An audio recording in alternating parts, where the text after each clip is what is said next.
ময়মনসিংহের নান্দাইলে আর্থ মানবতার সংগঠন প্রবাসী সমাজ কল্যাণ পরিষদের পক্ষ থেকে উপজেলার শেরপুর ইউনিয়নের মধ্য রাজাবাজিয়া জামে মসজিদের বারান্দার সংস্কার কাজে নগদ 20,000 টাকা অনুদান প্রদান করা হয় এবং কাজ চলমান অবস্থায় আরও 50 বস্তা সিমেন্ট দেওয়া হবে বলে জানানো হয়।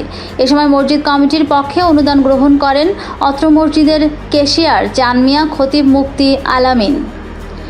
প্রবাসী সমাজ কল্যাণ পরিষদের প্রতিনিধি হিসেবে উপস্থিত ছিলেন প্রবাস ছাত্র কল্যাণ পরিষদের সভাপতি মেহেদী হাসান শুভ্র, প্রধান সমন্বয়ক শামীম আহমেদ, যুগ্ম সম্পাদক সোহাগ ফকির সহ এলাকার বরেণ্য ব্যক্তিবর্গ। আমিও এক প্রবাসী, আমাদের রাজাবাড়িয়া গ্রাম উন্নয়ন প্রবাসী কল্যাণ সমিতির কেশিয়ার। প্রবাসী সমাজ কল্যাণ থেকে আমরা 20,000 টাকা দিয়েছি, তার আগে আমি অনুতপ্ত জানাইলাম।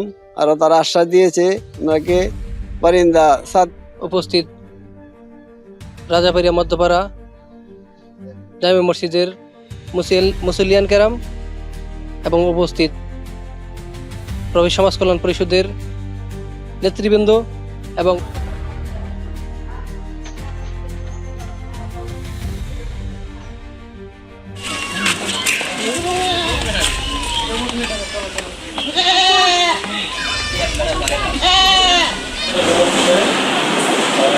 সমাজ কল্যাণ পরিষদের দায়িত্ব ছিল অনেকে এই